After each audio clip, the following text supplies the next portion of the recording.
Hello, Panthers, and welcome back to Degrassi Schools In. I'm Evie, and I have a very special guest today for Revolution, which is the season one finale of Degrassi Junior High. I have officially made it through the first season of. I'm gonna have my guest chime in and tell me, are there three, before I even introduce you, are there three seasons of Degrassi Junior High? Okay, you're Yes. nodding. Okay, now that I've made him speak, I'm gonna go ahead and introduce him. I'm very excited to have my friend, our friend, if you're listening, probably your friend too, Dave Wilson, as my guest. Hello, Dave. Welcome to Degrassi Hello. Schools In. I It's good to be am, here. it's good to have you here. I am very excited to have you here. You are one of my longest Degrassi friends, I would say, and you are one of the Degrassi friends that I've had the privilege of meeting and hanging out with in real life. So, And we've even had some formative, like Degrassi pilgrimage moments together, oh my which maybe gosh, we'll come to later on.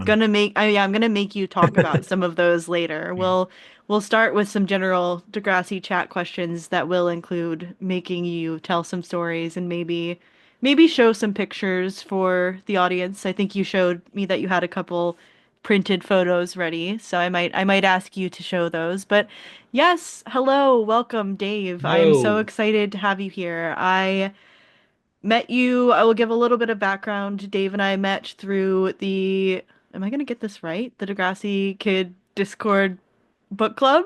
Am I correct in that? Linda Schuyler book Yes. club? As soon as I started saying that, I'm like, is this actually, I thought this was right. That's how we met, correct? The book club, the Linda Schuyler book club? That's when you first. Yeah, I mean, I had hopped into a couple of our Discord watch parties, but like secretively, I mean, not secretively, but cameras off, mic off, and maybe a line or two in the chat, but I lurked a little bit more in the beginning. Yeah, But we it love was the Lewis lurkers. Tyler book club when the night we actually had her on with us, where she came and did this great Q&A. That's when I turned on my camera for the first time, and that's when a lot of you guys really met me for the first time. And I think we all bonded over all the stories we shared that night. So Yeah. I think we came away and we started chatting after that, as I did with a lot of you guys.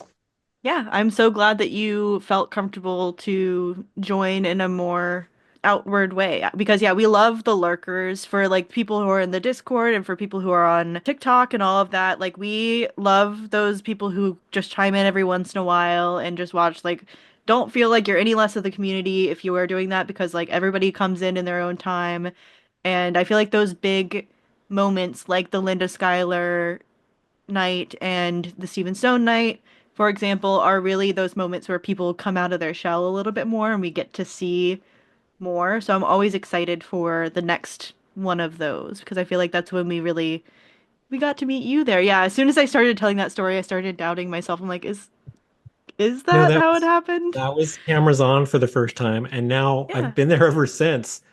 Cameras you are. on. I'm a mod for our Discord now. I Yeah, host events, you're a so huge it's part of our a big community part of my now. life. Yeah, and we've met. We met first in Toronto for Mhm. Degrassi Kid's birthday, which was amazing. We explored Toronto as a group and we went to Linda Schuyler and Stephen Stone's house, no big deal, and celebrated Degrassi Kid's birthday. It was amazing. It's, like you said, kind of those key like pilgrimage experiences that we have together.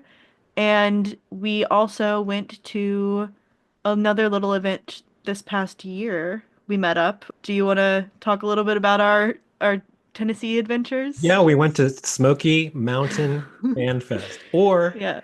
as they call it on their own wristband, Smoky Mountain, because there was a Yep. typo on their wristband. Sorry, Smoky Mountain. We immediately noticed the typo. We're those kinds of people where there was a typo on the event wristband and both Dave and I were immediately like, look at this, guys. Can you believe this? There's a there's a wordplay vibe to our Discord and to a lot of our Yeah, banter. So that was, yeah, I saw absolutely. that right away. But it was weekend convention.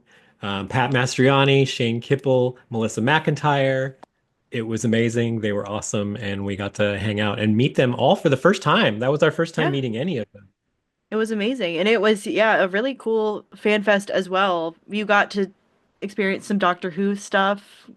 That's I got right. to experience some Walking Dead stuff. Fun fact, we are all very much nerds over at the Degrassi Kid community, so we all have our little interests outside of that. So yeah, it was fun to experience some Degrassi stuff and some other general nerd stuff, and we are fingers crossed that we can get some more convention experiences under our belt in 2025. I'm waiting for announcements because I'm hoping for some big ones. I've heard some huge reunions teased, but I haven't seen I'm the announcements ex yet.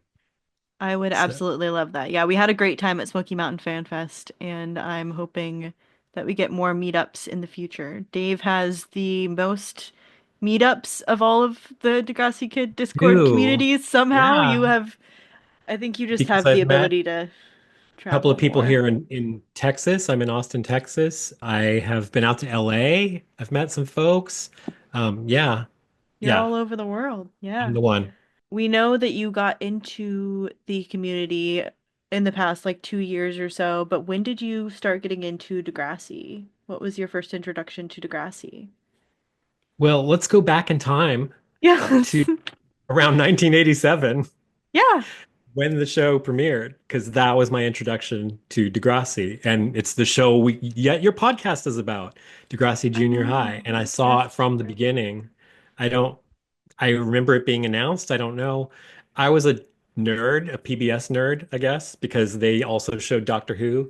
And so I would see like little ad spots for this new show, Degrassi Junior High, coming up. And I think they had we had a like membership to the PBS station. So there was the program you get every month had like a cover shot of Degrassi Junior High.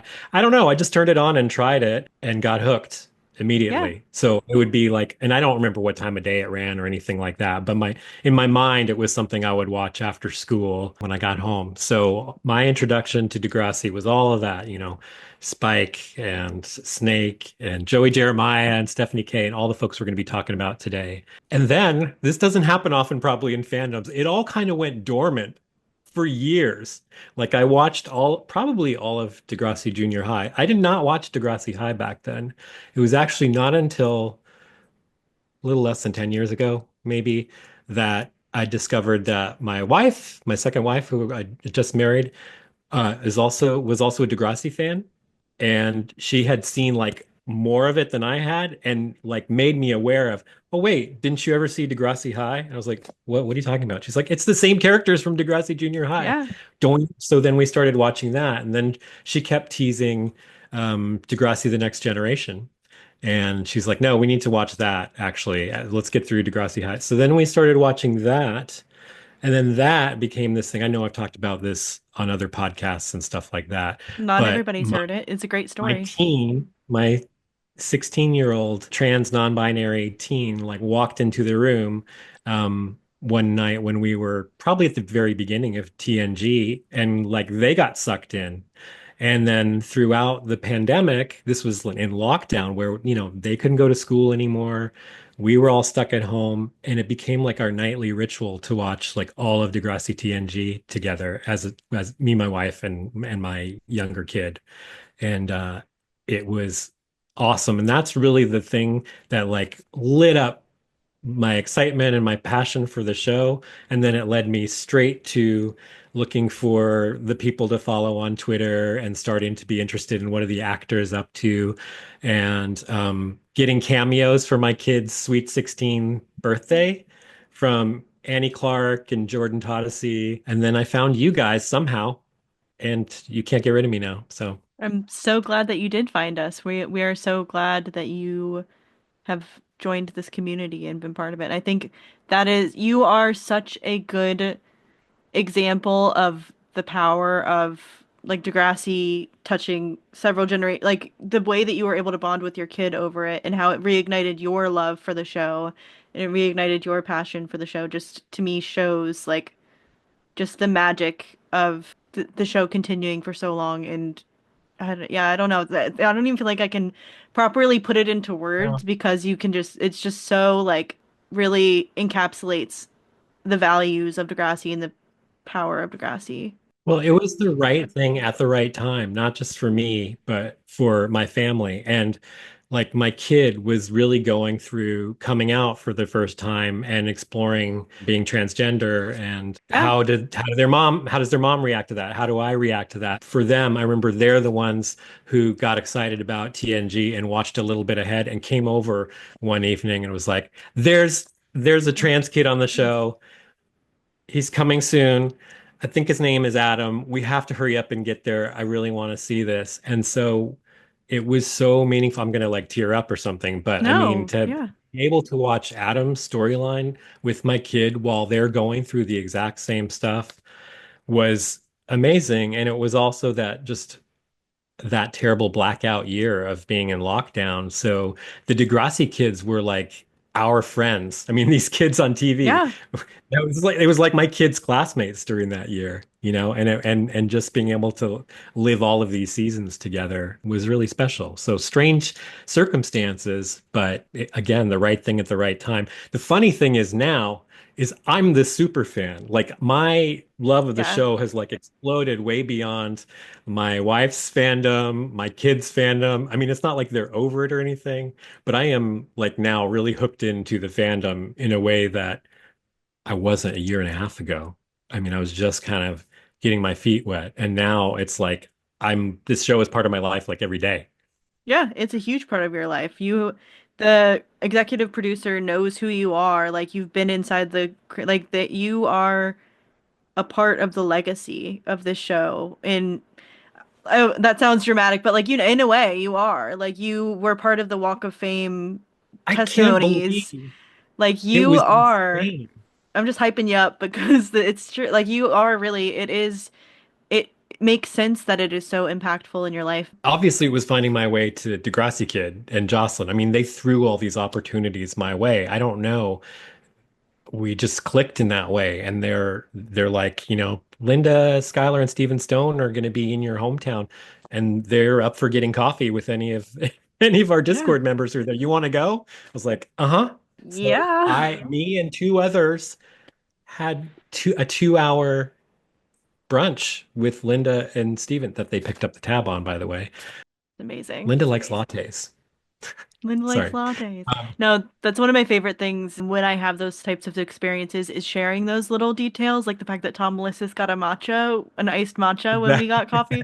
Because I would want to know that. Like if I were listening to this podcast and I like somebody met somebody that I was so curious about, I would want to know those little details. I would want to know I would love to know what Amanda R. Curie ordered yeah. for her coffee. Like I would love to know that. So I'm here for that. Linda loves lattes.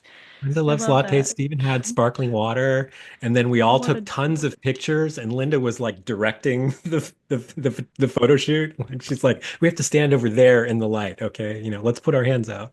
I It was love her. great. Yeah, those pictures turned out so well as well. They're so cute. Yeah, I'm really glad that Degrassi came into your life when it did and that it impacted your life the way that it did. Do you have a favorite era or season of Degrassi? Is there any part of the show that you have particular affection for? I do love the era we're in, of course, because it was my formative time. And even though I didn't see Degrassi High till much later, decades later, that's crazy. Same It's kids. crazy. Um, those were my first Degrassi kids, so I feel really attached to them. However, I do also really, really love that sort of season 10, season 11 era of TNG, or sorry, of Degrassi, Yeah. the new series. Eli, Claire, Fiona Coyne, all that whole group coming in. Yeah. Um, I am on, I guess I'm still a new enough fan and I'm not naturally a binger that I've only done like, I'm still finishing a rewatch. Like I've seen it all the way through and I'm now still working my way all the way through. I think I'm up to somewhere in season 14. So I've seen that part a couple of times, and I'd like it as a jumping in point for me anyway, when I feel Yeah. like watching Degrassi. Yeah, if I were to suggest to anybody wanting to watch Degrassi, I would definitely suggest they enter at season 10 and then go back or forward or however else. Like that is the peak in my opinion and like when they Yeah. really are like hitting their stride and doing I don't think that it's necessary. I don't know. I think it is where it starts to lose a little bit of the educational Mm. relatability aspect of the Mhm. show. It does It the becomes drama more really well. telenovela, soap Yeah, opera kind it becomes a little bit more focusing on the drama and a little bit more like aspirational versus of. realistic. But I say that as somebody who that is literally my favorite era, so I'm not talking Yeah. down You on it love at that all. era. I love that era so much, but I do think if we are comparing it to like this era of Degrassi, they're representing completely different things. Not completely different things. They're representing things that are related, but not they're going off track a little bit. That's a tough question, though, where to jump in if you're somebody new. I Yeah. think what you're saying, what I'm hearing you say is like jump in at season 10 and sort of let that be your gateway and get hooked. But Yes. then I would hate for anyone to miss from the beginning, that whole group with Paige and Emma and Terry and all those back in season 1 and 2, Craig. If it's somebody who I feel like enjoys that slower paced, like nostalgic early Hmm. 2000s vibe and is looking Hmm. for that, I would say go for that. But I think, yeah, I would say season one of TNG or season 10 of TNG. Anywhere in between or I guess Degrassi.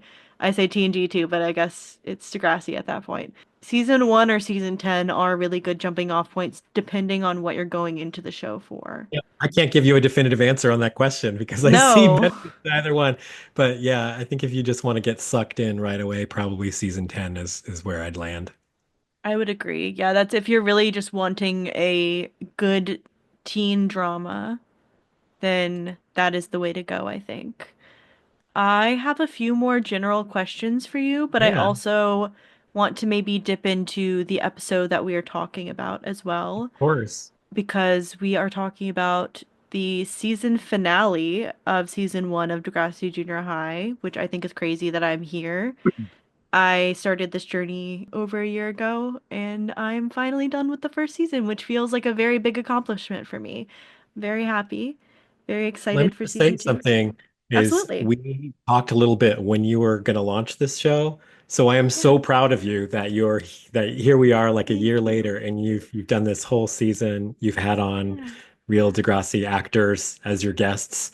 You've gotten Yeah. some of our best friends on the show to talk about it. And here you are a year later with the whole season and heading Yeah. off with momentum into your I next generation. know. My next Yeah. generation. I love that. Yeah, my season two. I'm excited to get into it. And I feel like I've learned a lot from this first season. And I feel like I'm gonna go into the second season ready to do the process a little faster, a little better maybe. If anybody's listening to this and wants to start a podcast, all I can say is the best advice that I can give is to just start it and do it and get content out there and you will improve. You can't improve on something that doesn't exist. So make it exist and a first draft is perfect because all it needs to do is exist, is all I'm gonna say. A first episode is perfect because all it has to do is oh, I'm stumbling on my words. First, anyway, all you have to do, all I'm saying is just start and you'll get better. And I think I have gotten so much better and learned so much. So thank you so much for your kind words. And I'm very happy and excited to get into a second season. And yeah, thank you. I love Hmm. that. Are we ready to do this synopsis of Yes. Revolution? Yeah. All right. When Wheels doesn't want to go on a date with Stephanie, she tries to make him jealous by going out with Joey. Meanwhile, the seventh graders are increasingly unhappy with Stephanie's choices as school president. This episode aired on April 12th, 1987. It was written by Yan Moore and it was directed by Kit Hood. That is the team for most of those early episodes. It's not a surprise to me.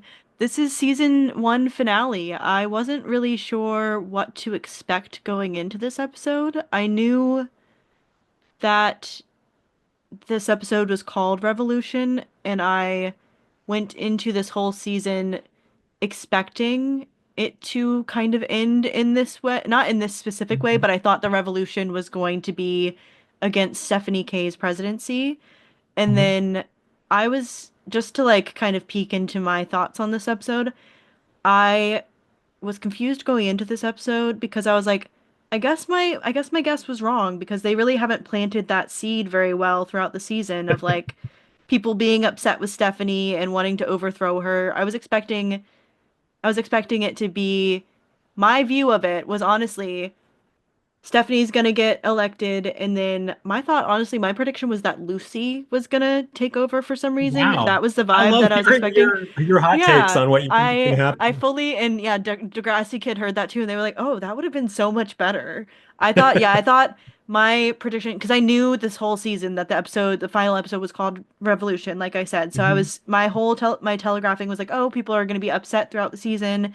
And Lucy, and then I was like, "Okay, I guess I'm wrong because none of this has happened." And then all in this one episode, and It all all happened in this episode. other than the Is Lucy that part, crazy? like all of it happened in this one episode, and I was like, I think that it all played out very well, and I think that everyone's grievances made sense, but I wish that they had planted the seeds better throughout the I season. agree with that. It seems a little too fast for the whole castle to come tumbling down in one episode. Yeah, I think it would have been so easy to plant those seeds throughout and have people make complaints about Stephanie kind of throughout. But yeah, it felt so 0 to 100, and I just didn't. Well, I mean, on the other hand, don't piss off Melanie and Kathleen because they were like Don't. they went to the ground. They were going to fight the second that the grade sevens are getting, They ripped are off. they are passionate. I will They say are one thing about those outraged. children. They Yeah, know how to unionize. They know how to get together and go against exactly. a common cause because yeah, it felt very fast, but It does feel fast. I can't say that it felt wrong or unrealistic. It felt everything that everybody was saying and every grievance that everyone was airing against Stephanie, it felt like it had been set up, but it didn't feel like I think it would have been better if, like you had said, if they had threaded in throughout the season more of people yeah. getting ticked off by Stephanie not doing anything. I kind of But it forgot that does, she was president. I know it Like, doesn't come up all that often, does it? Well, no. that's the thing. Did you see all the posters that the kids are hanging? I love the angry impeachment posters that they put up. Some of them Yes. are hilarious. Let me say the symmetry between all the way with Stephanie K Mhm. to out of the way with Stephanie K. Beautiful. Whoever did that, like, Yeah. I was And snapping. I don't know how also that's going to sound on the camera, but some of no, the that yeah, I don't know how that's going to sound, but they love a poster back that was the original tweet. the school can't be run on lips alone was another one I saw in the background. I One didn't of the see most that. yeah, I want to go it's back great. now and like look at all because I did notice the fact that they had signs, but I didn't read as many of them. I missed that one. I And think that's that's probably your friend Judy Shiner doing all of those Ju Judy Shiner, all poster the posters. designer. That's right. Yeah, I love Judy her. Shiner poster designer. There was a locker in this episode. I think Joey was like showing off his locker, and I was like, Judy Shiner, locker designer.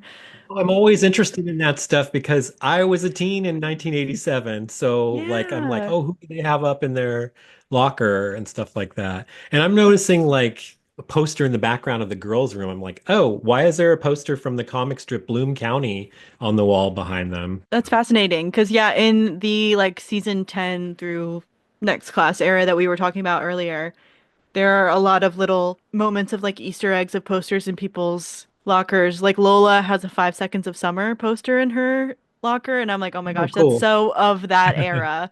So Yeah. I think that's fascinating. Think that's fascinating to think about you seeing, looking back and seeing, yeah, those little pieces from your era when you were growing up, the nostalgic. Because I don't recognize most of those posters. I don't know who those people are. I'm sorry. I actually didn't take away any great observations from the lockers themselves. I mean, I think, well, never mind. That's a different episode. I can't remember if you've done it yet. So Okay, yeah, that's no the hard thing spoilers, about no talking to spoilers. you is like I have to not draw upon all of my knowledge of these characters because I don't want to spoil anything for you. I appreciate you trying your best not to spoil. Speaking of spoilers, I'm very sad because while I was looking up today the Uh-oh. facts for this episode, I got a spoiler, and we're going to talk about it a little bit right now. Oh, I think We're I going know to what it talk is. about it. What I do know you what it actually? is. I was going to say, I don't know. Okay. I literally Wait. got so sad. I was going to say, what do you think it is? But I don't want you to accidentally give me another spoiler by being like, why don't you name it? Okay. Well, no, but would it be a spoiler to say a character's name? Go ahead.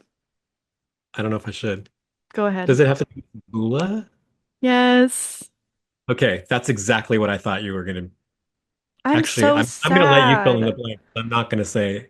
So in this episode, I was thinking the way that it was going to end would be that Vula would come in and talk to Stephanie and they would have a moment. And I was like, okay, it didn't happen in this episode, so it's gonna happen in season two. It's not gonna happen in season two Not going to because happen in season two. Vula's gone. I mean, Ugh. She bad apparently she has a Degrassi Kid. voiceover, but I actually didn't remember that, but I decided part of my prep for your podcast was I was like, oh, I'm just gonna watch like the next couple episodes and just so I can remember the trajectory we're on. And then I saw that the first episode with the voiceover on the phone machine from Vula, and I was like, oh shit. no, I'm literally Um, like fighting back tears right Forgot now because about that. I couldn't I'm sad about it. I really thought that we were going to get more Vula and Stephanie, and it really breaks my heart to think that this is over now. Like it's fully I've just always like really liked Vula too, so I hear you and I feel your pain. I'm sorry you I spoiled yourself, but you would know as soon as you watch the very next episode, so it's yeah. not that big a spoiler. And I knew that it was coming. Anybody who is actually avoiding spoilers along with me, I don't think I know Taylor is kind of watching the episodes along with me, but I don't know how much Taylor knows. Skip ahead maybe 30 seconds. I know that Stephanie K and Vula both don't stick around forever, but I didn't Mhm. know exactly when. But I didn't know that Okay. Vula was done now. Like, I'm really I didn't sad. remember that she basically was black holed. I mean, not, No, you yeah, know what she I was the first like, one. there's, She was the there's first one. Oh, no no, Hank, farewell never scene. mind. Hank was the Oh, first one. Sorry. okay. Yeah, I did also recently rewatch that episode, and I was really, really enjoying Hank now after our whole thing about Hank. Last time I saw it, we didn't have the Hank joke. I'm so sad that Vula is black holed, though, is my point of this. And I'm sad that I got spoiled, but I would have found it out in the first 30 seconds of the next episode. Exactly. It's a spoiler for the first few minutes of the next one you're gonna watch probably like next week or whatever. Yeah. So I'm just going to quickly pull in this fan question from Degrassi Kid who watched this episode with me and heard my reactions and heard me being like, oh, okay, yeah, I guess Vula and Stephanie will have their interaction next season. So they asked it in this specific way. Would like to know if your guys' opinion of Stephanie and Vula's relationship at the end of the season, and if you wish you saw them resolve it now, or does it make you more eager to see what happens to them in the future? You little trickster. You know that there's nothing happening in the future. I So know. it I makes was me like, well, I have sad. opinions, but I already know what happened, so Okay, but if I didn't know what I know now, I really did think that they were going to reunite and have some friendship. I knew that both of them were not sticking around forever, but I thought that we were going to get that, and we're not now, and I'm sad about it. So thanks for rubbing it in my face, Degrassi Kid. Appreciate it. he's like your favorite little character, Vula. Tell me all That's that you think is gonna happen to her and her impact on the show. yeah. Tell me what you're most excited about for this character that you're never gonna see again. Well, she's on Mean. a voicemail message, so Mean. I more appreciate than the we got with some question. characters. I know, yeah. Hank didn't get a voicemail. Imagine Hank got a No. voicemail. Hank's leaving a voicemail for Darcy didn't get a voicemail Darcy or a didn't get a post. voicemail. Blue Chessex didn't get a voicemail. I Oh. literally can never remember who Blue Chessex is. He's the boy who had a crush on Holly J and like Can't picture drew him. her in art class. He was in the intro for some reason. He I'm gonna look him up. you Not don't not on the have call. I was gonna say you don't have to look him up right No, now. he If you comes look up a lot on our if Discord you because Google Blue Chessex, D&D dice, I believe come up first because I guess that Chessex is a brand of D&D dice. So it's just oh, like a thanks bunch for of warning. blue. It's just like a bunch of blue pieces of dice, and then like the little guy Okay. from Degrassi. So If that that's a happens, I'll fun. try not to be confused. Like I don't remember this episode. The thread that we were going on. Vula gets black holed. She's joining the characters who got black holed. I'm very sad about it. I have a question about unresolved plot lines or character arcs that we wish could have been addressed in this finale. My now answer is Vula. Although, are there any other characters that you kind of wish that we got more time with before the end of the season? Hmm. I'm a Lucy fan. I would Yeah. maybe like to more Lucy in the season, but we're gonna have, I think, a good amount of Lucy to come. I don't think that's a spoiler. She's a main No. character. It's not a spoiler. She's probably one of my two or three favorite characters on the show. So more Lucy would Okay. be good. They never really do more with LD in this season, after the thing with her father. Yeah, no, I actually feel pretty good about okay. I will say, am I forgetting anything? Because I haven't seen most of this season recently. I just rewatched a couple of them before we recorded. Mhm. There's still not much Snake, right? Has he had He has started speaking more and like being part of the Zit Remedy, which in this episode we get the Zit Remedy name for the first time. But and he had Melanie has a crush on him, but he has not been a main, he hasn't gotten an A plot yet. no? So, which I think is so weird. We're definitely seeing more of him now, but I feel I'm looking forward It's to a slow hopefully some build for more him, I Snake. think. It Yeah. is. I was You'll there get was more a point Snake. where I'm like, is he gonna talk at all? Because he I didn't wasn't. realize that he didn't have much going on in season one. And also, Caitlin, she has the Miss Savory episode, but other than that, she hasn't really moved into her main Yeah. character sort of area Well, either. Spike just really started becoming a character in It's Late Love and Spike. Parents' Night. I Hmm. love Spike. I can't wait for more Spike. So yeah, I guess that kind of leads into the question of how well do you think this episode sets up for season two, and what are you most excited to see next?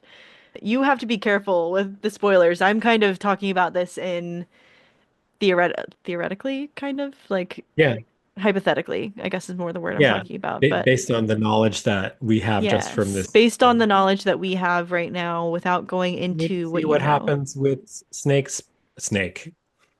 pregnancy, Spike's pregnancy, not Oh, Snake's pregnancy. Sorry, spoiler. No, I'm just kidding. spoiler. Yeah, I'm very We need to see. I'm excited We for need to see season two. Spike's pregnancy stuff that happens with Shane. That's a big one.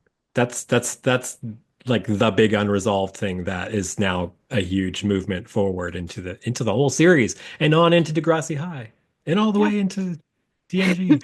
And yeah, I think this really, at the end of this season, I feel very much like all of the characters have been like introduced and interwoven, and I feel like they know each other, and I believe that they know each other, and I believe that, Mhm. like, for example, there was an interaction between the twins and Joey in this episode that wasn't like super consequential, but it felt, I believed that these characters knew each other and that they like had a reason to talk to each other versus if I saw them talk in the early season, like the earlier episodes. I Mhm. feel like I wouldn't Mhm. really believe that they knew each other, but because we've seen all these prior episodes of them building, it just feels real to me. Like all of the characters feel real to me. And I feel like the first season or so of a show is usually good to do that world building. And I feel like they've done that very effectively, and it makes me excited to go into season two. I feel like I care. Like the first couple of episodes, I can't say I necessarily, I knew I was supposed to care about the characters, and I cared in the sense that like I wanted to watch more to get to know them more, but now I feel like I actually know who everybody is and I care to see more of their That's story, good. if Well, that I makes think they sense. set them up, they set themselves up for this kind of approach by gathering such a large ensemble of kids to do the Yes. show. So you're ready to get to know them more, but they're already becoming, well, like with each episode into the season, they're becoming more familiar because you're seeing them as background players, or they have a line here and there, or a small interaction, and then they gradually start to take on, their own scenes and storylines. And now, like you say, these last couple episodes of the season, we're finally at the point where it's believable that they all know each other, that they're friends and Yeah. acquaintances, and they're in the same class, and that they talk to each other. And probably earlier, I mean, I want to ask you, it's your podcast, but I'm going to ask Yeah. you a question. Yeah, I I'm want just go curious, ahead. does the earlier part of the season at all feel more like issue oriented, or like we're going to do an episode about this Yes. and an episode about that? Are we getting to a point yet where we're starting to balance the educational or the Yeah. issue with these are real characters and friends and struggling through just being high school kids? Yes. Yeah, I think because they feel like real established characters, it feels less like an issue of the week. Like Spike, even Spike getting pregnant. we don't know her that well, but we know like we've seen the twins, for example, in a lot of situations, and we've seen Joey is advising Shane. There's so many Snake Spike Shane is there's two similar names, but just the way that everybody has been, it doesn't feel like kind of and people have said they watched it in like health class and stuff like that. It doesn't feel Yeah. like that random show, that random episode of a show that they're showing in health class that you're expecting, oh, there's, fucking, Billy and whoever, like the characters that Right. are the stock characters. It doesn't feel like that. It feels like real people. And these past couple of episodes in particular have really, like, It's Late cemented it for me, really made me like, okay, this is like, I care about these characters. I care about it. It's not because if I think about it, the cover up, for example, great episode, well done, does exactly Mhm. what it needs to do, but I don't feel like it is grounded in the universe of Degrassi as much, if that Hmm. makes sense, Yeah. because it's still, I don't know, like I do think there's so much benefit to that consistency of so many episodes and seeing those characters again and Mhm. again that those no matter how good a show is in the first couple of episodes, you can't you can only get so connected to it if that Yeah. I don't know, I hope that makes Yeah. sense because it feels No, like a that little bit totally of makes a sense. ramble, but yeah, I think Yeah. yeah, that longevity in general just breeds realistic, not realisticness, that's not a word. Can you tell the Real twins apart yet? No. Do you have a sense of the No. twins as individuals No. yet? What are their names? No. Heather and Erica. I know their names, Okay. but I still don't know. I can tell that they look different from one another, but Mhm. they're always together to the point where I haven't gotten, I still don't know. I want one of them You're to going to have a start to plot. notice that they do have their own personalities and they're not just written like identical Yeah, characters or you they know what I do mean? Like have they're not differing, interchangeable. They do each yeah. have their own sort of personality and temperament, but we're just starting to see it. Yeah, I think one is definitely like an angel, like they definitely give like the angel and Oh devil on yeah, your shoulder for vibes, sure. but I couldn't tell you which one, like I know that one is consistently representing one set of morals and one is representing like kind of a different. What Mhm. I find so interesting about the twins though is that they're an amazing device from coming from the same place but having differing views on things. So, but I still don't know which one is which, and I feel really bad about it. I really I'm need going to to tell you know. something that will sound even worse. I've been a fan for decades, and I routinely have to look up just to double check. Wait, which one is Erica and which one is Heather? Is this Okay. the one that this happened to, or that one? And I don't know if that's just me, but like I have always had a problem. I think today I'm straight on who they are. I know now, and I think I'll remember because I've made a conscious I effort.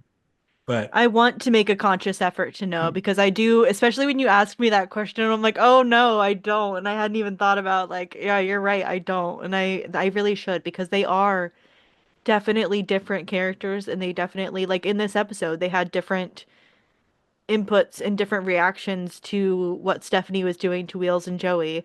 But I don't know which one had a reaction to which and which one I don't know. And I wish I knew. And I'm sorry. I'm sorry to you girls. I will know soon, I promise. the other thing that, going back to your question that started this whole thing about Yeah. something that we want to follow into the next season and beyond is Wheels, Wheels, and being adopted, and his dad, and all of that trajectory. That's another thing that is important to me. Yeah, and I don't know where that's going to go because to me, I think it was left off in such a nice place of Wheels Mhm. setting the boundaries, not to, well, by the time this comes out, everyone will have heard my thoughts on these episodes. It's not out I yet, haven't but heard your thoughts I because we're know you're it's ahead. I'm banking up episodes right now. I'm hoarding episodes, but I feel like it was left off in such a nice place where Wheels was setting such a nice boundary of like I don't want to be in contact with you right now. And I want it to stay that way because his parents are so sweet and I just want him to just keep, I don't know. It seems he needs to not complicate. I know that his life gets more complicated and I know that he's not going to stay this sweet like innocent boy, but I just want him to just like stay on the right track. And I know that's not gonna happen. I know, but I can neither confirm nor deny it because I don't want to spoil anything. But Wheels is one of my, well, Lucy and Wheels are probably my two favorite characters. I know that his life gets tragic. I don't know the specifics, but I know it's not good. We'll I keep know you his protected until the story time life. is here. Thank you. I know. Just I am cautiously excited to see more of Wheels' storyline, even though I don't want to see him get hurt. And I know that he's going to get hurt. That's the hard thing about any era of Degrassi is getting attached to them and not wanting to see them be in pain. And yet it's No, also catharsis and it's empathy and it's like how we work through some of our own stuff is by attaching to the characters like that. So even absolutely. me at my age, I still connect with the stuff that these kids are going through in high school. I mean, I mean, like a lot of the time when people ask me like who my favorite characters are or who do I identify most with, like I'll sometimes have different answers and it may just be what era I'm watching of the show at a time. But I Yeah, think all eras of Degrassi is good at giving us very specific individual characters who also are kind of I want to say like archetypes or not archetypes, but like they each have different experiences that you can relate to, or that one person's going to relate to more than another because you've had something similar happen to you, or you've been through, a great period of depression like Maya Matlin or something like that. So I'm always finding like those connections, even with characters that some people don't like, or that I may not be like a huge fan of all the time, but I'll be like, oh my God. I feel so much for, I can't say stuff because I don't want to spoil, for so and so thank you. because of what they go through in this situation. But the rest of the time, I'm like, No, yeah, I completely understand that. And I mean, I'm an Esme Song fan, so I understand liking the characters that and like empathizing with the characters who have been through so much. I wanted to say, in reference to this episode, I really felt for Stephanie K, and I really felt like at the end of this episode, she was in this really like low. I, it was nicer. The way they ended it with Arthur was nicer, but she felt very. It kind of like flickered me back to like those feelings of like loneliness and isolation Mhm. as like a 13, 14-year-old girl, and it felt very real of just like she's just trying to fit in. And I think they did that so well, even with this character that we aren't really thinking. I don't know, like I love Stephanie K, and I do think that Did you love her all along the way? Were you no, not kind of, really. okay, so you're just saying by the time you get to her taking off her makeup in that Yes. last, It you're was like, okay. I The yeah, started. this episode, like her feeling, and then the like Damon King episode, her going through Mhm. that, I feel like at the beginning, because that was the last time we kind of saw Stephanie, I think, in this season. In the beginning of this episode, I just feel like she's just different. Like she Mhm. feels more mature and more like just dark, almost like darker in a way that it's, and I see very much myself in that like kind of that happens with that being Mhm. that age. There is just kind of a point where you just, I don't know, and it just, I don't even have words. I don't have words to Yeah, describe yeah. it, but it was just like very resonant to me as somebody who has gone through that decades after Stephanie existed, like was going through this. But they did that very well. And I know a little bit about Stephanie's plotline in the upcoming season, just Oh, based okay. on the episode description for Dog Days, because I was looking it up Okay. because Pat Okay, stop Bevan. doing I that. know I need to not I do the just research rewatched for Dog my own Days. podcast. Because the fact that this was such a Stephanie episode made me want to go and Yeah. peek at some of her main iconic sort of moments. So I did watch that one. I'm not going to say anything about it. No, I'm just I know I'm vaguely always from curious to know that. what you know.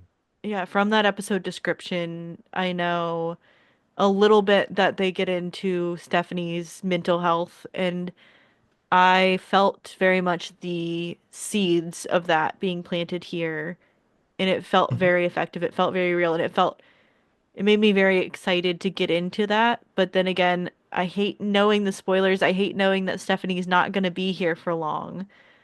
I need to just not be it's hard because I'm trying to do a podcast here. I'm trying to Yeah, research and get she's the around for a while. I don't know if that's a okay. spoiler. She's not That's not a going anywhere. spoiler. That helps. Okay. I Yeah. was worried that she would be gone like a couple of episodes into season two, but I don't know. I'm just gonna But say no. She's around for a while.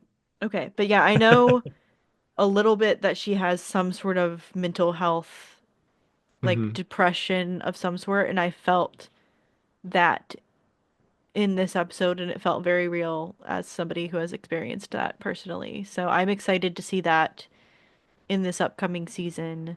And I think her experience with Damon King, for example, is something that impacts that some just like that loss of innocence. And I think the For symmetry sure. from the beginning of the season to this episode, they did a couple of shots that were like very intentionally symmetrical to Mhm. that first episode, Kiss Me Steph.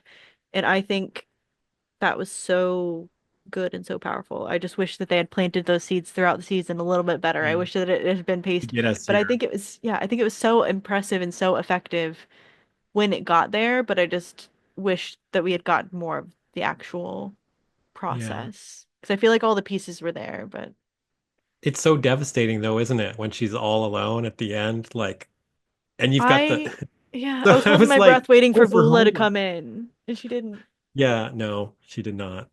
She was all alone, taking off her mask, her makeup, her, like Yeah, just being a sad, lonely kid who just wanted to be liked and feeling like now everybody hates her, I and hate her. she's own it. How do you recover from that? So we'll see. We'll That'll see. follow that into And I like oh that she's not innocent as well. Like she's not being hated for no reason. Like she did some things that weren't great. Like she used Joey and just I love that. and it backfires. And it backfires. That's you got to learn those lessons. Have you gone back and looked at Kiss Me, Steph, I since have you started not. this whole journey? I watched it yesterday because I was like, I just wanted to remind myself where we started and where we ended up. And another beautiful. I really love this, and it feels like they had it in mind the whole time. Thing of symmetry is that the first episode starts with Stephanie and Arthur coming into school outside and her saying, "I don't know you, you can't talk to me, you're nothing," all of that stuff. Yeah. We don't know each other, you're not my brother, all of that. And then it ends. How does it end this episode? The season ends with her coming to Arthur and them leaving, her asking him if she can walk home with him and then saying she's gonna be different. He asks her, well, if I talk to you at school, is that going to be okay? Yes, that's going to be okay. And it's just such a like bookend to have like the pushing him away and then them coming back together at Pulling him the end. closer. And it's like down to like the same kind of shots with them in that same area by the trees in front of the school. The trees are still I there. the trees are still there. I don't remember the trees, but we did go there. No, there's one tree over on the left to the entrance that's still there that I see in some of the shots. There's a house across the street that we always see that I remember seeing that house across the street when we were there. Like it's, with the brickwork on it and stuff. So sorry. I love that you Geeking out about notice those actually being things. the location. No, I love that. I agree that I love the symmetry. You even just explaining that is like gave me a little bit of chills of just like that is so well done and so intentional, and I really like that. And I love Degrassi, and I'm really looking forward to. I want to binge the first season altogether now that I've watched it and see and Oh, experience you're it going to that notice way. so many new I connections. know. I think I'm that's going to be excited. really fun. I think Yeah. I'm gonna do a recap in season two kind of episode after this one to kind of Oh, yeah. Yeah. go over everything before starting Mhm. season two. But yeah, I can't believe that I've seen the whole season now. It is You're getting unreal to there. me. I'm getting there, and it was You're gonna really see good. And more. I'm very attached to these characters now at this point. So I need to see season two now. I You need it. do. I I do. started it last night. I'm ahead of you. Season two. I know you're ahead of the game. I love that. I wanted to jump into some of the fan questions that we got Sure. from our, well, I guess more friend questions, but I'm fans of sure the they're your fans. podcast. Yeah, they're fans of the podcast. We love your podcast. I, yeah, we love, and I love everybody who's listening. Thank you guys so much for listening. I have a question from Taylor, and it is, if you could remove any storyline from season one of Degrassi Junior High, what would it be? I don't know if I have Uh, anything. is I it gotta okay if I think. have two in mind? You have two in mind? You in mind. Okay, and Okay, they're yeah. not I might steal they're one of yours. okay. They're B plots. B plots are I don't think there's no major plot. There's no major thing that the characters are going through that I Mm. take out. But something that gives me the cringe like big time every single time I see it is the little bit with that B plot of Caitlin and Susie trying to get Rick to laugh by telling Oh, stupid yeah. jokes in the cover up. Yeah. Like, I don't think those knock knock jokes would make anybody laugh, let alone Rick. So it just makes me feel uncomfortable every time I see that. And I'm like, okay, it's more about execution because I think it's cute what they're trying to do. I like that they're trying to make a connection with Rick and they definitely see that he's going through something or he's in pain. They want to, they Yeah. want to connect with him. So I get that, but like, could they Linda, Yeah. Kit, all you folks, could you have maybe written some better patter or jokes or something? Because Valid. it's a bit not, I don't know. So that's one of mine. And the other one, I actually haven't seen this episode lately, so I don't really remember it that well. But the snake loose in the classroom thing with Melanie afraid of the snake Yeah. and all, is that's That not that was, you can take that out wholesale and it doesn't to me, and it doesn't harm the season. And it's, nah, that's one. yeah. I kind of forgot that that happened, honestly. I did too. I had to look through episode lists to even get my head around what could we take out? What would I want to lose? Those are Yeah. my Because everything feels pretty. There's nothing that, because there are definitely seasons of Degrassi where I could easily be like, oh, yeah, no, I hated this plot line. I want this out of here.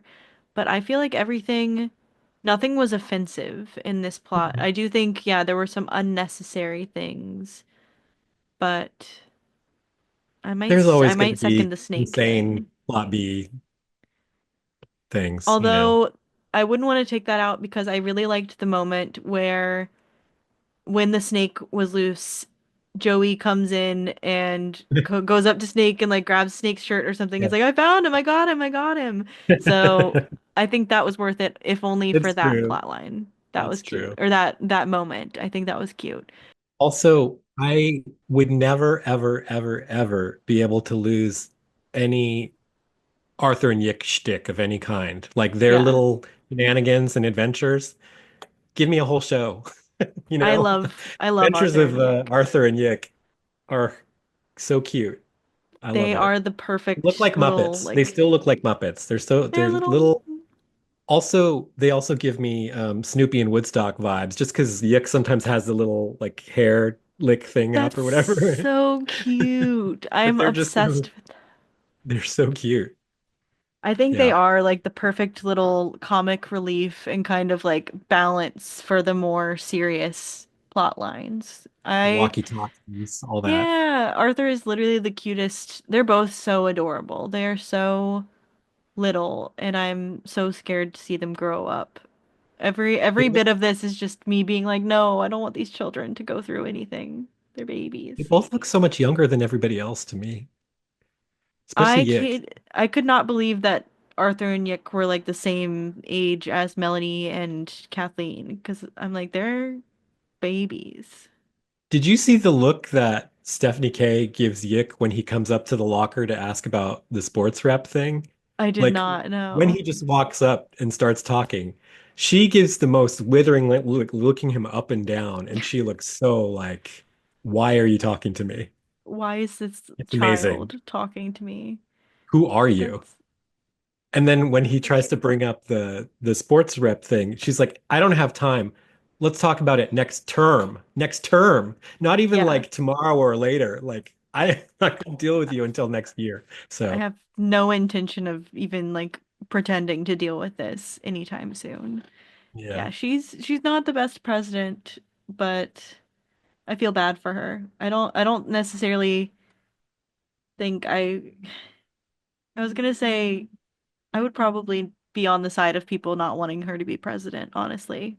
Like I can't say that I being a You can't say student, she was a great president. Yeah. no, I think she's a sweet girl who doesn't deserve bad things to happen to her, but I don't think she should be president of the school, perhaps. I think Lucy should be president of the school, even though she has shown no interest. Yeah. I think that would be I so know. much better. I have a couple of questions from Degrassi CSI that are kind of, they might have the same answer, which Mhm. are who are your favorite Degrassi Junior High and High characters, and who did you relate to most while watching the show? So those could be the same answer. They could be Mhm. different, depends. It's hard to talk about this because I can't refer to anything that happens outside of this season, but Gotcha. it's still we touched upon it, but Wheels and Lucy really are my two favorites, at least going through now and rewatching all this again. And it's because I connect to different parts of either stuff they go through or stuff about their personalities. Um, yeah, I don't know what I can say. Yeah. You know that some hard stuff's going to happen with Wheels and and while the same things didn't exactly happen to me, I identify with with Yeah, the the emotions of largeness it. of those, yeah, the large and the struggle for, who is your home and what's your family and stuff like that. So just in the very broadest strokes possible.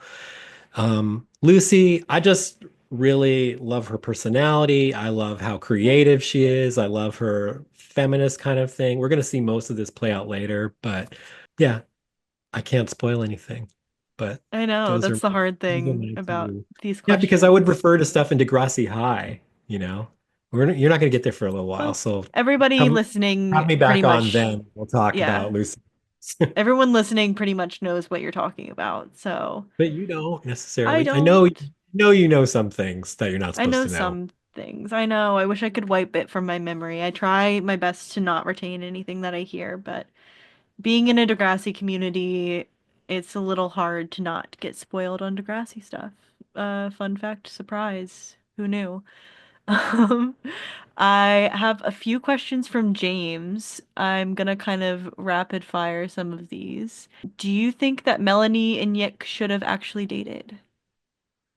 I don't have a strong feeling for this. Like, I don't see anything wrong with them going Yeah. out on a few dates and trying it out, but like, I don't see them as this like as an amazing couple missed opportunity or anything like that. So I have nothing Yeah. against it. I could see that to some extent, but I also don't feel strongly about it.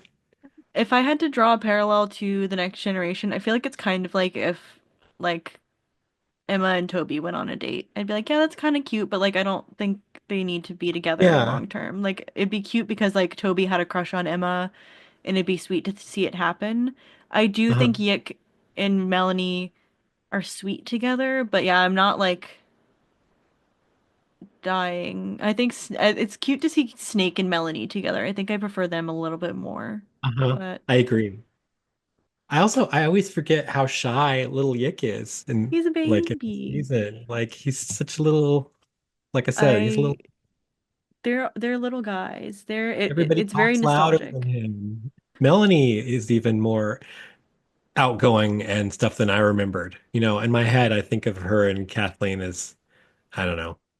I think of Melanie as being shyer than she is because she's actually pretty outspoken a lot of the time. Yeah, She with says what she the believes in. Pimming Swools moment that I saw the other episode, she was making fun of Yick to his I face. I know was that like, be that makes me sad every nice. time. And then when they walk away and she goes, "What was that all about?" That's so If like Snake did that to her, she would literally I know. die. So, come on, Melanie, be nice. But I do think they're cute, but I kind of agree with you. I don't feel like it's like a missed lost love opportunity Yeah. situation. Speaking of Snake, would a revolution have happened if Snake were president? James wants to know. I don't think so. I just knowing who Snake is like throughout the rest of the show, who we don't have yet, so you can't even necessarily say, but um No, I don't think there'd be a revolution. Although all we saw was him playing really bad guitar Yeah. when they were running for president. Like he had no platform either, as far as I know, you know. But I don't think they've really figured out his character yet. So it's almost like to me that's not even necessarily the same Snake. Like they haven't really found the character yet. But we still have to go with what they gave us as canon. So I don't know.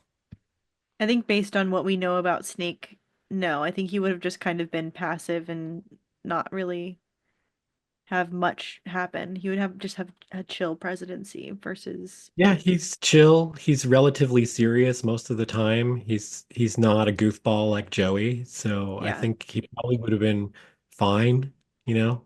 I don't think there would have been a revolution. So yeah. no.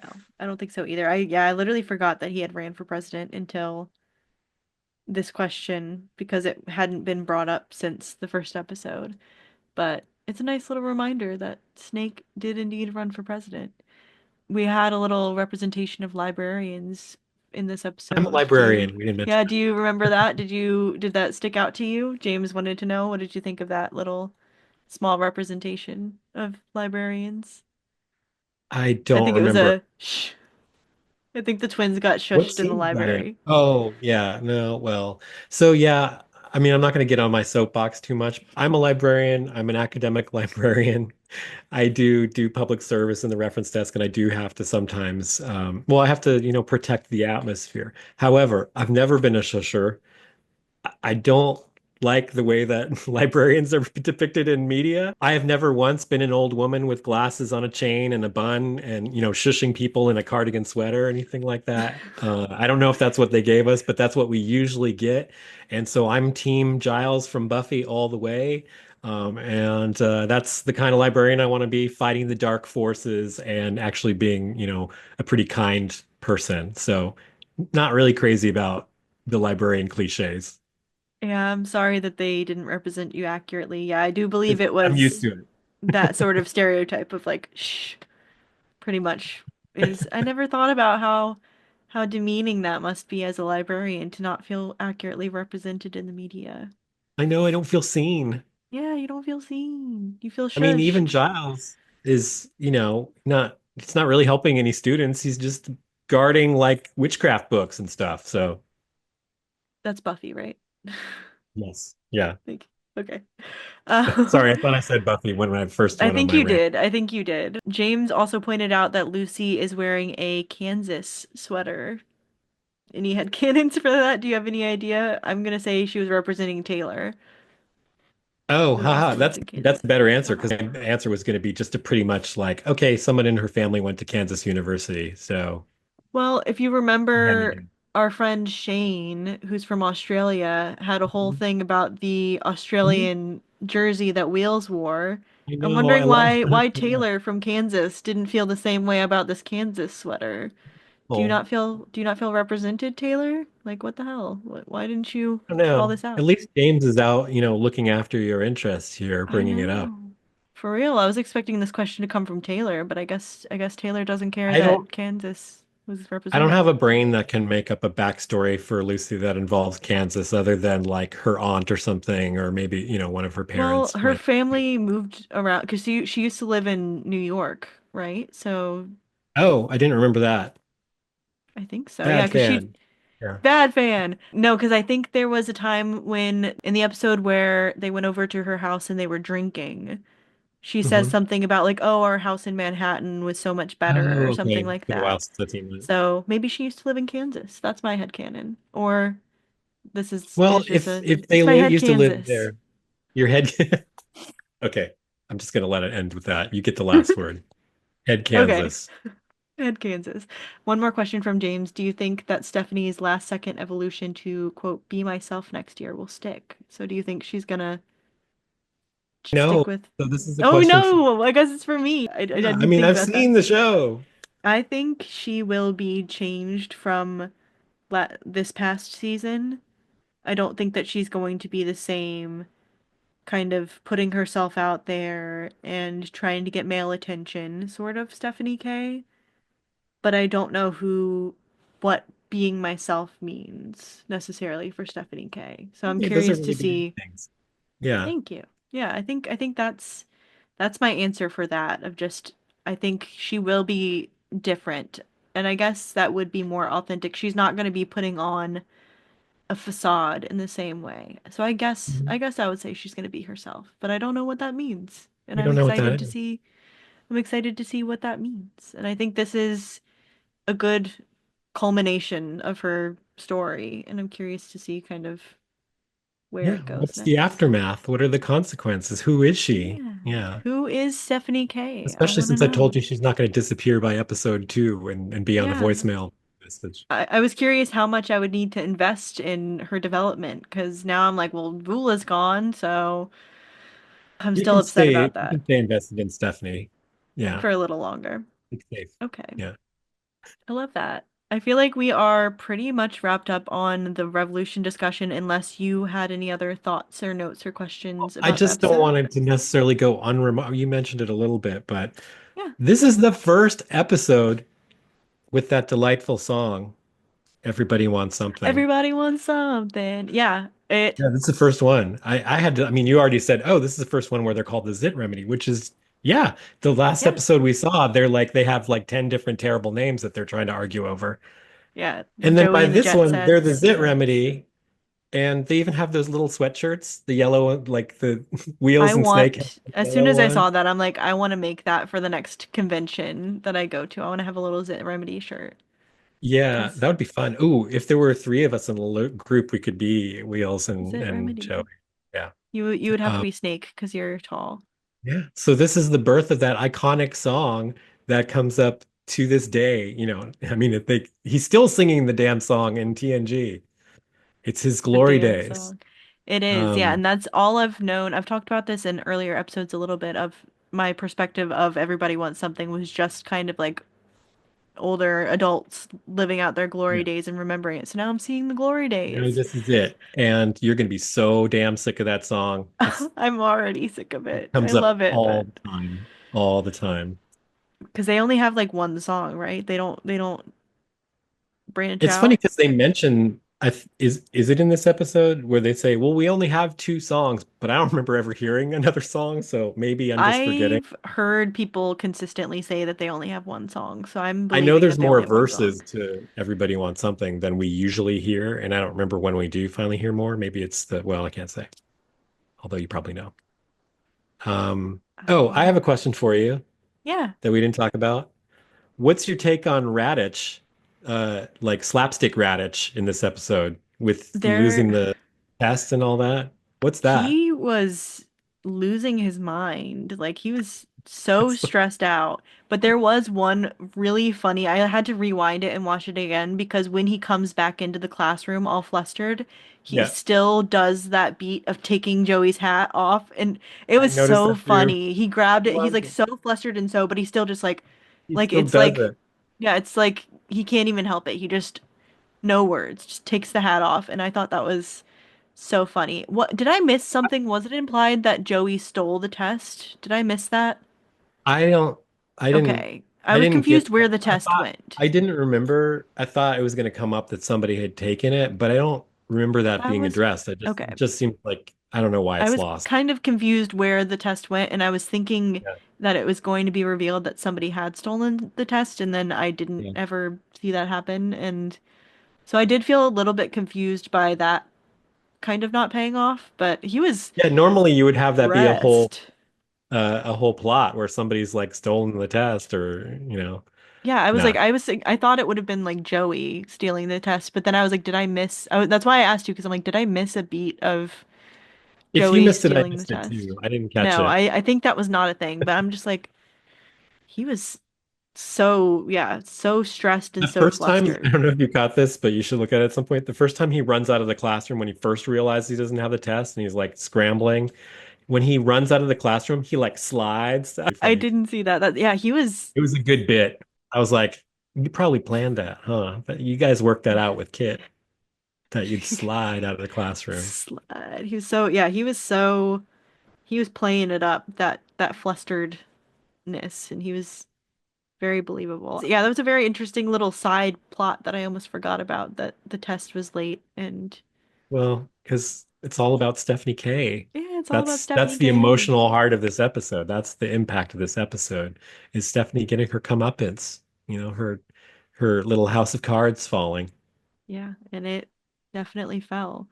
Yeah, it was interesting to see, and it makes sense because it was the end of the term. We had the two different like test plot lines of Radage's and then Miss Avery's classroom, where we saw Yick, Melanie, Kathleen, and Mhm. Arthur all studying in the hallway together, which I thought was very cute and very, again, in that way that I was saying, like the universe feels established and it feels like these characters know each other, and I believe that they would interact with each other. Seeing them all studying together felt real to me. Yeah, I love the informality of just like studying in the Yeah. stairwell like that. I can't tell you how many times I did the same thing. I mean, that's such Yeah. a normal, like just collapsing where you are in front of your lockers or in the stairwell like that. It's like very real. Yeah. I liked that. And I liked seeing that little formation of seventh graders, and that allowed for them to share their grievances about Stephanie and like set up for that as well. So that's the nice thing about these characters being built and knowing each other, is that you can deliver information through these groups of characters and these character interactions without it feeling forced or feeling obvious. Like it's not the way that the information is coming out feels very natural. And I like that. Fun fact, this is kind of a good show. I'm kind of into it. Another I good might show. kind of a good So you didn't show. end up with season one of your podcast going like, nah, I think I'm just It's not I'm for out. me. No, Not I really I'm glad I gave Degrassi Classic a chance, but I think I'm no. no, I'm sucked in and I'm very excited for season two, and I want to up my uh watch it faster in season I'm two so happy because to hear that you're connecting with them now as like characters and yes. people and not just like storylines, Yeah. like Spike feels real. Spike does feel real, Yeah. and I'm excited to see where her storyline goes because I know little pieces and bits, but there's so much that I don't know, and there's so much to still experience firsthand, and I'm really excited for that. Like baby Emma. Baby Emma, I know, yeah, even just now seeing Emma in action, like I was watching a little bit of season 4 of The Next Yeah. Generation the other day, and just seeing it was the episodes where Rick was coming back and Emma was like standing up like to Raditch and all that kind of stuff, and just Mhm. seeing that, I was like, that's so like it's so powerful to see.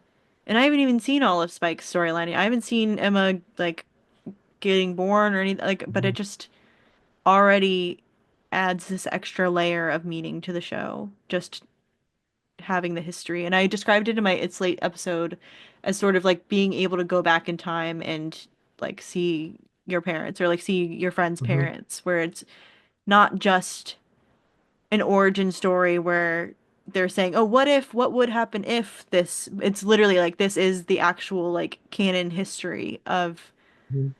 what came before, and I love it. I find it I just fascinating. love that we had the opposite experience where I saw the old show, first, and then Yeah, like it was a new thing for me to see TNG, and even long after TNG came out. And then you're going back to see where it all started. But I remember being so excited when my wife said, "Oh yeah, there's some of the characters from the original are in the first season yeah, and stuff like that." And I know we all have mixed feelings about what they ended up doing with Pat and some of the others, yeah. but it was very exciting to have reunions and to have Pat and Stacy and No, it's so Spike and exciting. Snake be with the entire show. I mean, that meant a lot to me as an original fan to have those connections. And, maybe again, maybe some of them are silly and not done great over time, but even just tuning into the first episode and seeing that reunion was Yeah, meant a lot to me. it It does, and was like, that's oh, they it's grew up. That's me, and I grew up, and that's them. And we're literally not by the time I saw it, but we we were the same age. So they grew up just like I did. yeah, and that's the familiarity and the like nostalgia, and that's what really. I mean, that's why all of the companies and everything are making reboots of everything, and Degrassi did that way before everybody else did. Just as a And little we're waiting side, for them to whatever. do it They were again. way, yeah, and let's just go ahead and ride the reboot wave because there is something so comforting about returning to a Mhm. world that you know and getting the story continued and not having it. Because there is something comforting about a storyline being complete, like a TV show or a movie or something being complete, but then there is also something comforting about returning to a world, a fictional world, and kind of exploring it more. So, I have no idea what you're talking about, says man who watched 61 years of every episode of Doctor Who. yeah, Just you're like, still I don't going. know. So, I I can't was like, I relate. have I no don't, idea what you're talking about. yeah, you love a familiar franchise, and I Yeah. completely understand. There's something very comforting about going home to a piece of media and just Mhm. it always being there and being the same. And I don't know, yeah, throughout my whole life I've binged like these seasons of Degrassi in so many different phases of my life, and it's the same, but I'm receiving it differently over time and as I'm growing. And Mhm. it's just, I don't know, I love it. I love Degrassi. Love it I'm too. we might love Degrassi as we are people who have been chatting about Degrassi for like almost 2 hours. Yeah, I kind of like it a little Um, bit. just a little bit. I would say that we are wrapping up, Dave. We've got a couple. I'll maybe rapid fire these questions I'll maybe rapid fire these questions your way and see what you think about them, and I'll answer them as well. If you could describe Degrassi in 3 words, what would they be? Oh God, that I didn't write notes for that one. Genuine, uh, hard hitting, authentic. There you go. That's kind of the same as genuine. But Not you put me on the necessarily. 3 words. I don't know. I can't. What 3 words can sum up a show? I think those are good ones. Yeah, I think it Okay, has, yeah, we'll go with that the for heart. now. Okay. And I'll email What? you. Just Yeah, you're gonna message me like email. tonight I'm and not be going to like, email you. Yeah. email. What? Um, what is one storyline or topic that you wish Degrassi had explored but they never did?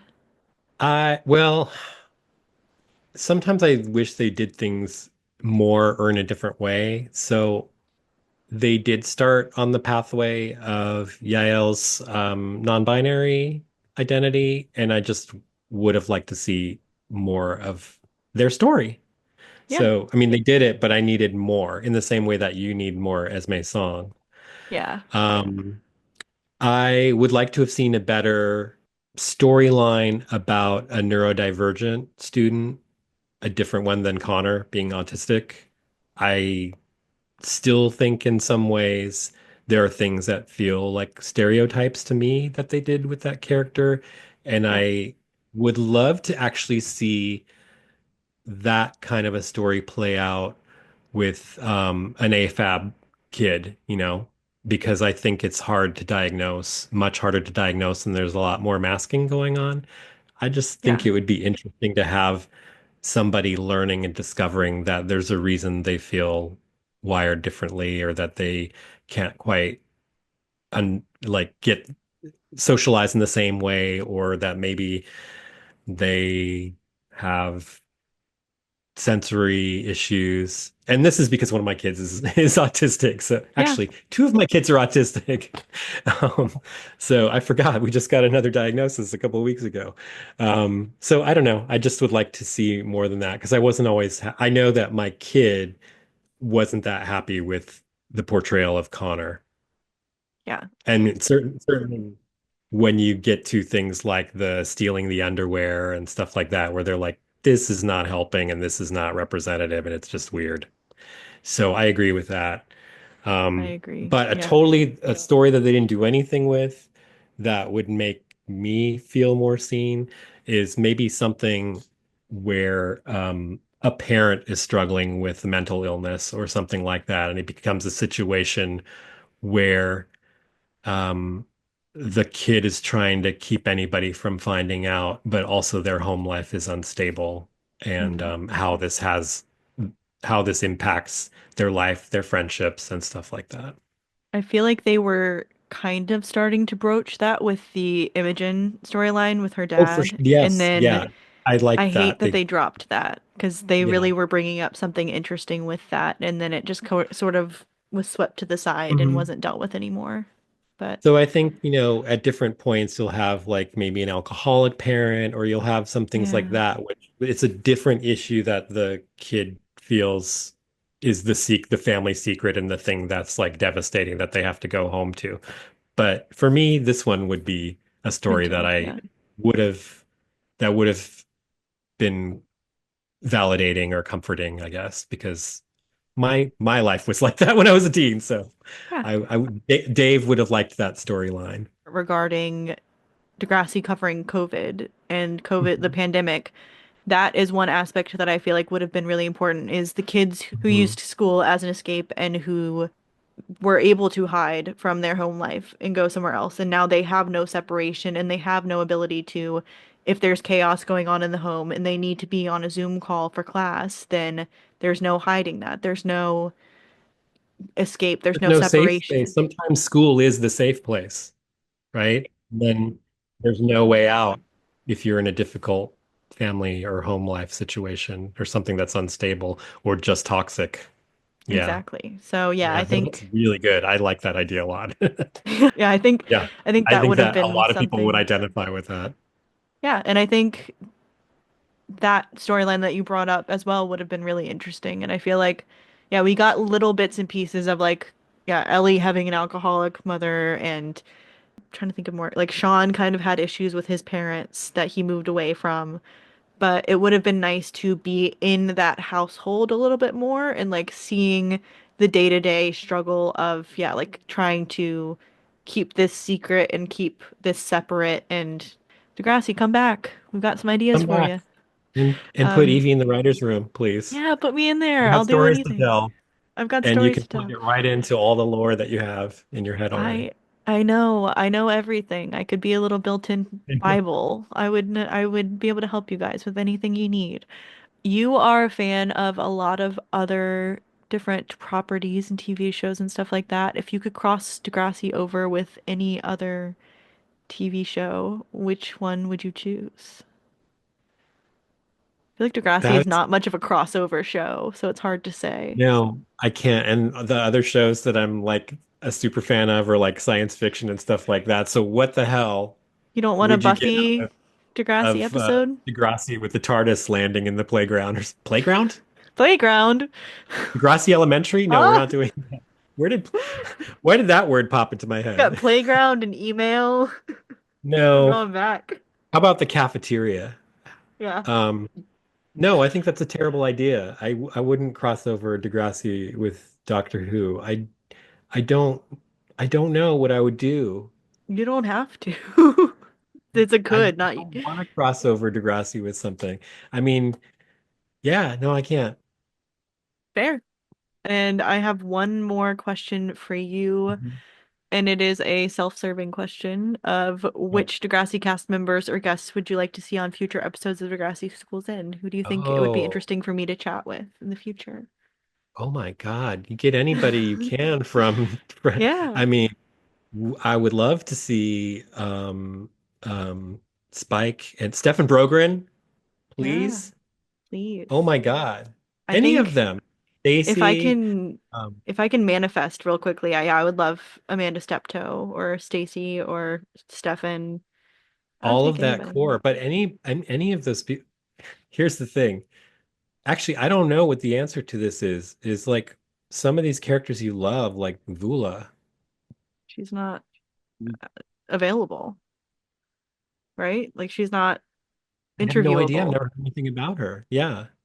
I don't Um, fully know. So I think what I mean, what about Nicole Stoffman? I would love to have Stephanie You've got K. another Stephanie K season coming up. If there's any way, I don't know. Yeah. I mean, Well, we can talk I about don't it know and we're how speaking done it she into felt with existence with Degrassi, but this. yeah. I don't know. I don't think you could go wrong with any of those original cast members. I think they would be amazing. Oh, Lucy, Oh, Anais Granofsky. That would be amazing. I I would love her. love And to interview her. she's written her book, you know. So, I mean, I know that came out years ago, several years Yeah, ago, but so she's yeah, it wouldn't be like current publicity for like a book tour kind of thing, but there's a lot to talk to her about. yeah, You know, she's an iconic character on the entire classic era, all the way up. And we get to see her again in TNG at some point. yeah. So yeah, I think she would be great. I agree she would There's be nobody great. you could mention that I would say don't get them. They're all good, but she would I be at the agree. top of my I love And that. Amanda. Okay, I'll take that in. Yeah, I'm manifesting personally Amanda Steptoe. I think that she would be an amazing guest. I don't have any line of communication with her, so anybody listening to this, don't think that me saying that is a hint. It's not, but No, I would it's love for it not. to happen. Really fun to dream about though and think about.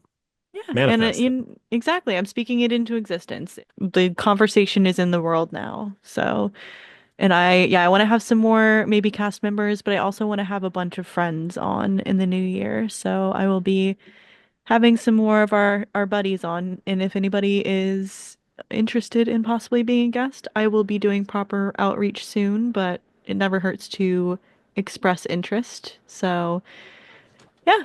Okay. I feel pretty good about this. Are we wrapped up, Dave? Is there anything else that you would like to say about I Revolution or Degrassi Schools In?